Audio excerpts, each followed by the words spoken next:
Olá, aqui é a Keila e no vídeo de hoje teremos uma introdução aos conceitos envolvidos no desenvolvimento de um projeto de instalações sanitárias prediais de esgoto. Aqui a gente não vai estar mexendo em software ainda, mas veremos uma introdução aos conceitos que são utilizados e que são igualmente importantes para embasar o desenvolvimento de qualquer projeto que seja da parte de esgoto. Antes de a gente entrar no conteúdo, caso você ainda não seja inscrito no canal, eu lhe convido a estar clicando no botão abaixo para se inscrever e você pode também estar curtindo, compartilhando e também comentando logo abaixo deste vídeo.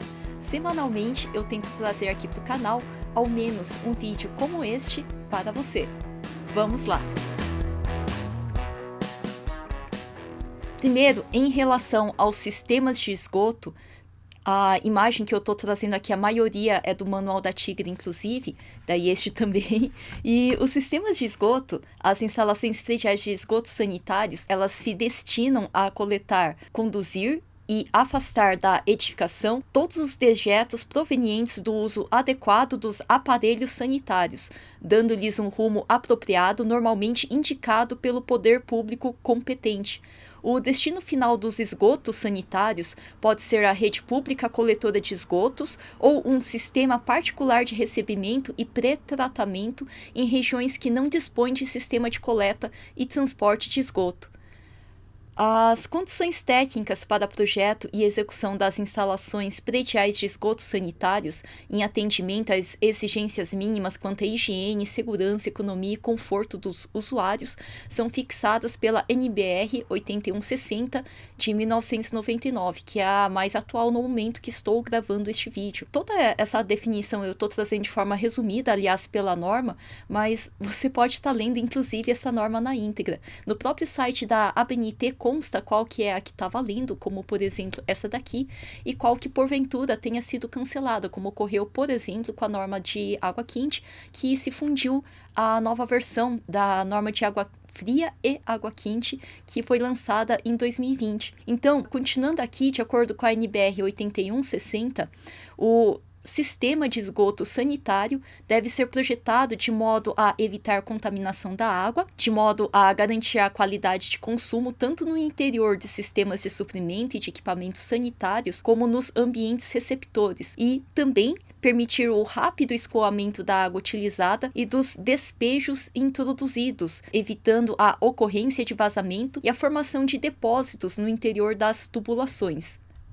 Fora isso, também deve impedir que os gases provenientes do interior do sistema predial de esgoto sanitário atinjam áreas de utilização, impossibilitar também o acesso de corpos estranhos ao interior do sistema e permitir que seus componentes sejam facilmente inspecionáveis, impossibilitar também o acesso do esgoto ao subsistema da ventilação e permitir a fixação dos aparelhos sanitários somente por dispositivos que facilitem sua remoção para eventuais manutenções.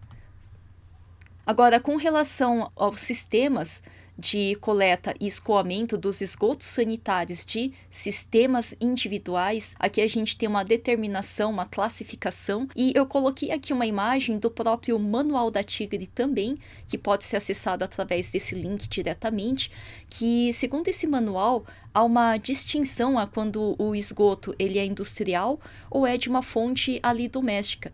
Quando ele é industrial, tem os despejos industriais de águas que passaram por processos, é claro, industriais da indústria. E quando é o esgoto doméstico, há uma subdivisão entre águas servidas e águas imundas, águas com excrementos. As águas imundas são a parte do esgoto que contém material fecal, ou seja, aquilo lá que vem das bacias sanitárias. E as águas servidas são todos os demais esgotos provenientes de operação de lavagem e de limpeza, aqueles lá que não são provenientes das bacias sanitárias. Voltando aqui para a parte de sistemas individuais de esgoto, cada edificação possui seu próprio sistema de coleta, escoamento e tratamento, como por exemplo o conjunto de fossa séptica e sumidouro. Todo sistema de tratamento, quando não houver rede pública de coleta de esgoto sanitário deve ser concebido de acordo com a norma brasileira pertinente, seja a NBR 8160 ou, inclusive, determinações locais de prefeituras em relação à parte de saneamento. Agora, com relação a quando é individual sem a rede pública, o pessoal acaba utilizando a fossa e o sumidouro. Tem essa imagem que também é do Manual da Tigre, com relação aqui à distância mínima, 15 metros do poço ou fonte de água que haja mais próximo em relação a essa fossa e sumidouro, e deve estar 10 metros ali da edificação. A fossa e sumidouro pode ter aproximadamente 2,50 metros de profundidade, tem as dimensões recomendadas de abrigo dela, dessa cobertura acima dela, e tem o diâmetro mínimo dela, que seria de 80 metros. Quando é fossa seca, a fossa deveria ter altura em relação ao lençol d'água, esse afastamento de 1,5 metro, e se for fossa negra, pode ser uma altura menor do que 1,5 metro em relação ao lençol freático mais próximo. A fossa e o sumidouro, o dimensionamento da fossa e do sumidouro deverá ser feita por um engenheiro em função do número de moradores e o padrão da construção, uma vez que os resíduos gerados são proporcionais ao volume de água consumido. A fossa séptica pode ser construída com alvenaria ou ser pré-fabricada, e nos dois casos ela deve atender às normas 7229, Projeto, Construção e Operação de Sistemas de Tanques Sépticos, e a norma NBR 3969, Tanques Sépticos, Unidade de Tratamento Complementar e Disposição Final dos Efluentes Líquidos, Projeto, Construção e Operação. Aqui o exemplo da Tigre, logicamente, é do projeto de uma fossa feita no local, não a pré-fabricada. Essa aqui que é feita e é escavada e depois é colocada a alvenaria para proteger essa profundidade escavada. Agora, em relação aos sistemas coletivos, daí saindo daquele sistema particular-privado que não possui o apoio da rede pública, a instalação de infraestrutura urbana, quando a gente tem a infraestrutura urbana, a gente vai estar utilizando sistemas coletivos que existem, no caso de redes coletoras assentadas nas ruas da cidade, que encaminham esses esgotos até um determinado local para tratamento e posterior lançamento a um curso de água. Cada edificação deve ter a própria instalação de esgoto, independente dos vizinhos, com ligação à rede coletora pública. Ou seja, cada edificação deve ter um só ramal predial ligado ali à infraestrutura urbana, exceto em construções de grande porte, como, por exemplo, shopping center, hotel, hospital, que podem, a critério da concessionária local, ter mais de uma ligação de esgoto ao coletor público. Tem esse esquemático, que é da própria Tigre, em relação aos esgotos, que a gente pode ter o esgoto doméstico com água e também o esgoto doméstico sem água. Ele sem água e sem transporte hídrico, ele vai estar ali sendo direcionado para uma fossa seca ou para uma fossa negra. Agora, o esgoto que ele utiliza água, daí ele com transporte hídrico, ele pode ir para sistema coletivo ou para sistema individual. O sistema individual que a gente estava vendo antes desse slide envolve o uso de fossa séptica. A fossa séptica que pode direcionar para um poço absorvente ou sumidouro, irrigação subsuperficial, trincheiras filtrantes e também fossa para esgoto pluvial. Agora, quando for sistema coletivo com o uso de infraestrutura urbana, solução que é adotada geralmente para as cidades, a gente vai ter a rede coletora, a estação de tratamento de esgoto e depois o emissário para ser lançado a um curso de água, um rio ou algo semelhante. Dando sequência, a gente tem aqui um esquemático de sistema individual e sistema coletivo do livro do Roberto de Carvalho Júnior, onde a gente tem aqui a edificação, que dela tem as águas servidas que passam por caixa de inspeção e ao ligarem aqui para esse ramal de águas imundas, aquelas lá que vêm das bacias sanitárias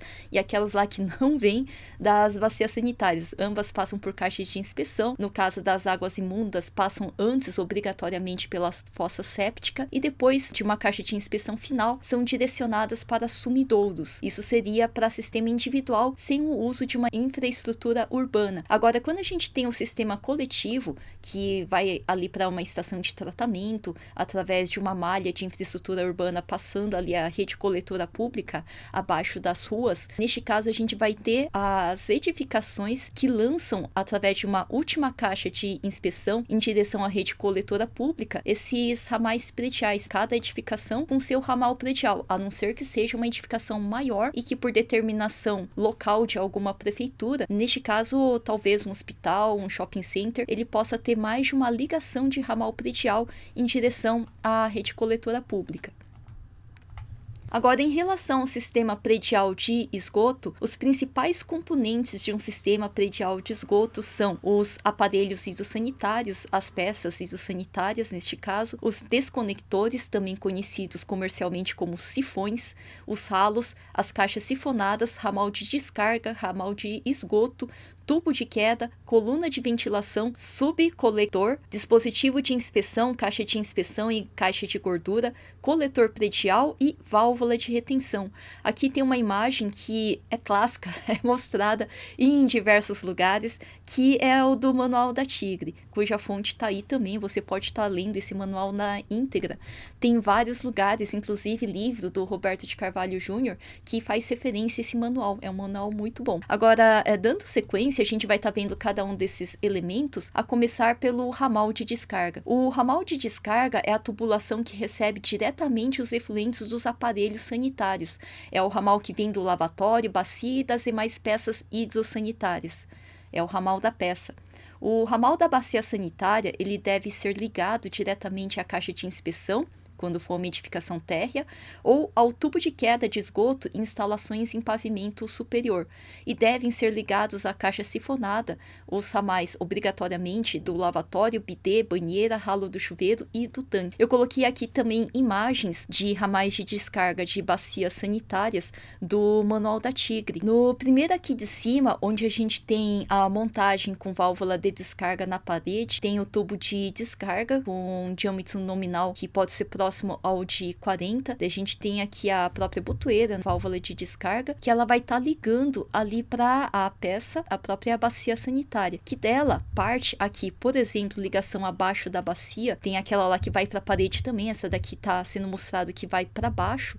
Dessa forma, essa bacia ela vai ter aqui essa derivação para baixo e depois essa curva, a continuidade dela, com inclinação permitida entre 1 até 5% de inclinação nesse trecho horizontal, com tubulação de diâmetro nominal de 100 milímetros. Quando a gente tem aqui a caixa de descarga, daí essa mais antiga, que hoje em dia é um pouco mais raro, né, de a gente tá vendo no Brasil, mais comum é essa caixinha aqui mais próxima da bacia sanitária, que seria a caixa acoplada, né, não essa daqui que é desacoplada, mas enfim, quando a gente tem a caixa de descarga, ela é alimentada por engate flexível, seja engate flexível aqui em cima, ou quando é a caixa acoplada, a caixa está mais pertinho aqui da bacia, é o engate que parte aqui da parede para alimentar a caixa aqui numa altura mais baixa. É engate flexível de meia polegada, comercialmente é essa que é adotada. Daí ela tem o tubo de descarga, se ela for aqui a caixa que ela não é acoplada, aquela que fica lá em cima. Nessa ligação que o pessoal, se houver, né, daí essa ligação o pessoal chama de spud, aqui também, né, a ligação de spud que o pessoal chama. Daí tem o anel de vedação, antes dela, inclusive esqueci de comentar, mas quando ela vem aqui para baixo, daí ela vai ter o anel de vedação da bacia em direção a esse pedaço de tubo que vai acoplar com essa tubulação, que vai depois nessa direção aqui na horizontal com um diâmetro de 100 milímetros, saindo da peça e continuando com 100 milímetros.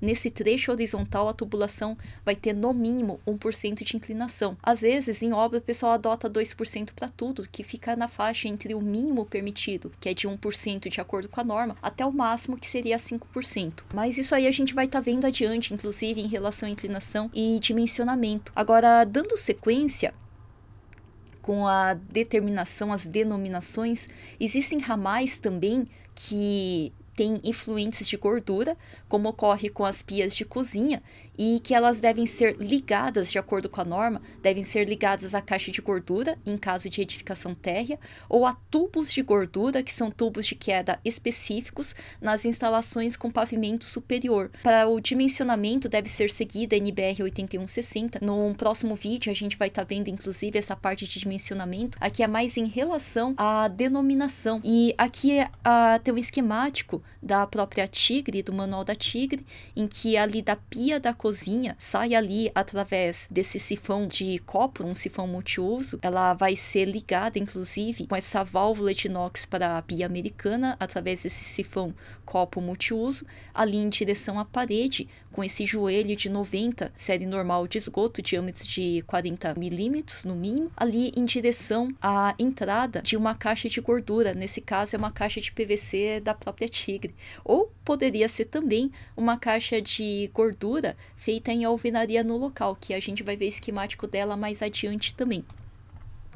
Aqui a gente tem outros exemplos do manual da Tigre em relação à planta baixa de esgoto sanitário de pavimento térreo, que aqui então é coletada do lavatório, do bidê e do ralo do box do chuveiro através de um ralo sifonado e direcionado ali da saída da bacia sanitária, ali em direção a uma caixa de inspeção externa. Essa é a diferença em relação a quando a planta baixa ela é predial de prédio de um pavimento que aconteça acima do térreo. Então, pavimento superior para cima, em que a gente não teria como colocar do lado uma caixa de inspeção, neste caso, ela vai para um tubo de queda. Né? Só isso de diferente. Então, a gente teria aqui também, concentrando aqui nesse ralo sifonado, a gente teria ali concentrando para ele o lavatório e também aqui o ralo do box do chuveiro, que dessa forma, inclusive, ela vai ter aqui em algum ponto a ligação à coluna de ventilação, tanto aqui do ralo, da ligação do ralo, como também da ligação da bacia sanitária, essa parte aqui que é da ventilação. Agora, todas elas ali juntando ali para o tubo que vem do vaso sanitário. Toda vez que a gente tem uma ligação de esgoto, é sempre do diâmetro menor para o maior. A gente não pode reduzir de repente. Daí, por conta disso, a gente observando os diâmetros, inclusive, sai do 40, vai para o de 50 nesse caso, né? No caso aqui da ventilação. Como é predial, neste caso está sendo adotado aqui na coluna de ventilação o diâmetro 75. Agora, quando vai para a parte do esgoto, na parte de esgoto a gente tem aqui 40, 50, juntando para esse de 100 e que vem aqui para o tubo de queda de diâmetro de 100. O diâmetro, ele ao longo do percurso, ele nunca diminui. Ele sempre aumenta e ou ele permanece, inclusive a tabela de UHC, de unidades Hunter de colaboração, que a gente vai ver adiante, sempre é uma recomendação de diâmetro mínimo. Uma vez que haja um diâmetro maior, ele sempre é continuado ou inclusive acrescido, dependendo da quantidade, né, de somatória de pesos que a gente tem no trecho. Agora, dando sequência, a gente tem também o desconector, que seria o famoso sifão. Comercialmente seria o sifão. Daí o desconector, o sifão, ele é um dispositivo dotado de fecho hídrico, destinado a vedar passagem de gases no sentido oposto ao do deslocamento do esgoto. Tudo isso aí é de acordo com a NBR 8160. De acordo com essa norma, todos os aparelhos sanitários devem ser protegidos por desconectores. O desconector, ele deve ter o fecho hídrico, isso que evita veda a passagem dos gases no sentido oposto. Esse fecho hídrico deve ter altura mínima de 5 centímetros, 50 milímetros, e apresentar orifício de saída com diâmetro igual ou superior ao do ramal de descarga a ele conectado. Dessa forma, segundo a norma, deve ser assegurada a manutenção do fecho hídrico de acordo com as solicitações impostas pelo ambiente, ou seja, a evaporação, tiragem térmica, ação do vento, variações de pressão, e também pelo uso propriamente dito, que seria sucção e sobrepressão. Aqui a gente tem as principais tipologias de sifões, de desconectores, que sempre é medida, inclusive, do raio menor, essa distância menor aqui, né, entre aqui o começo da curva e aqui é o começo daquela outra curva, se for o sifão do tipo S. Daí, mesma coisa acontece nesse aqui que o pessoal chama de tipo P, ou também chama de tipo U, que é aqui do começo dessa curva, aqui interna, em direção ao começo daquela curvinha aqui de cima. Essa altura é medida e deve ter no mínimo 5 centímetros. Da mesma forma, quando esse tipo, que o pessoal chama de garrafa ou de copo, a depender da região do Brasil, também a gente tem aqui a saída do tubo e aqui o começo da onde tem a curvinha do fundo ali, e está sendo direcionada a tubulação em direção a esse copo. Então a gente tem essa altura que também deve ser medida, e quando é caixa sifonada também, a gente tem aqui a entrada do efluente, a gente tem esse direcionamento ali em direção à saída dele, né, que entra e desse outro lado sai, e essa parte que acumula água, ela também deve ter altura de fecho hídrico igual a no mínimo 5 centímetros. E aqui tem imagens do próprio Manual da Tigre aqui também, da altura do fecho hídrico e também de produtos que são comercializados. Esse aqui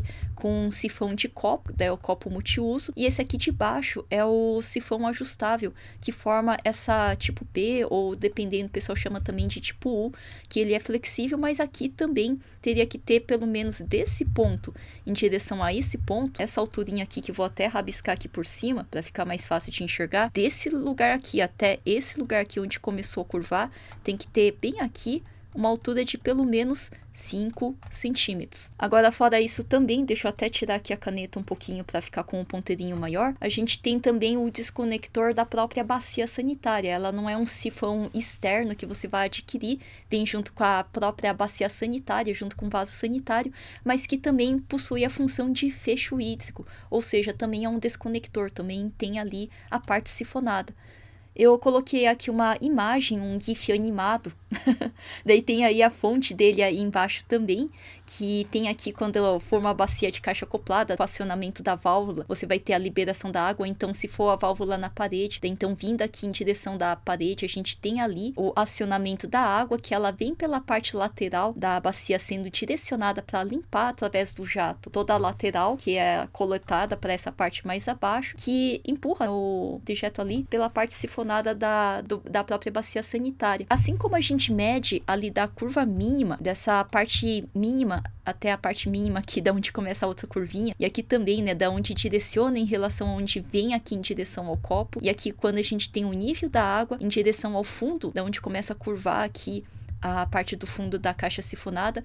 Aqui também, quando a gente tem a bacia sanitária, a altura de fecho hídrico, que deve ser observada sempre de 5 centímetros, é medida do nível da água dessa bacia sanitária cortada. Isso aqui é uma fotografia. Em direção ao fundo, aqui da onde ela começa aqui até a entrada da água, seguindo ali a rota de acionamento da descarga. Então seria bem daqui, da onde mede, em direção à parte mais de cima do nível da água, que o pessoal mede colocando uma régua mesmo na vertical, e daí essa altura deveria ter 5 centímetros, no mínimo.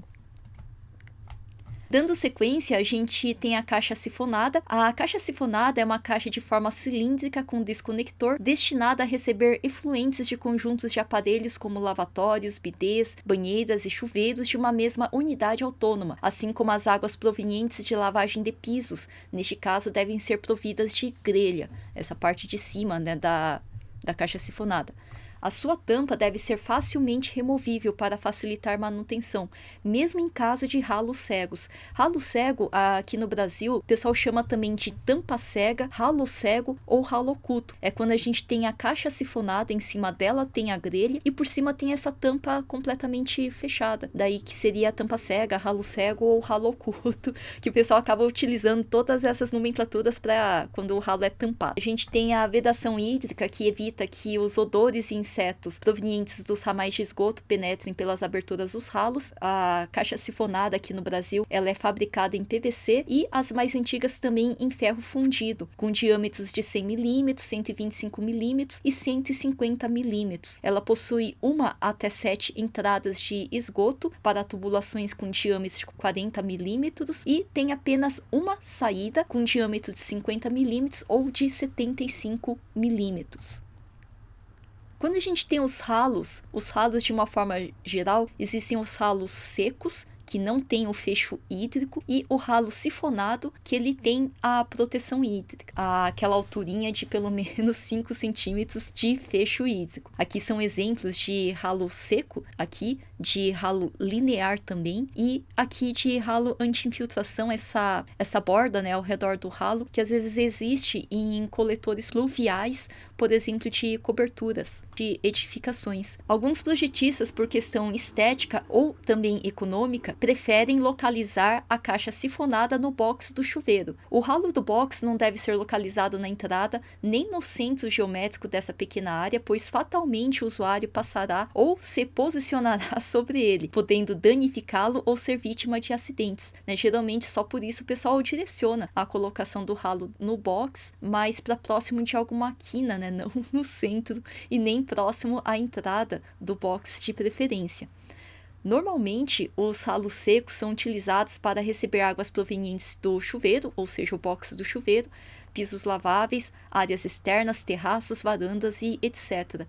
Os ralos secos, então, geralmente é só para água de piso, né? E ela não deve, entretanto, jamais receber efluentes de ramais de descargas de peças hidrossanitárias. Peças hidrossanitárias devem utilizar o ralo sifonado obrigatoriamente, não pode jamais estar utilizando o ralo seco. Espero que você tenha curtido, você pode estar comentando abaixo do vídeo também, mas nos vemos na próxima!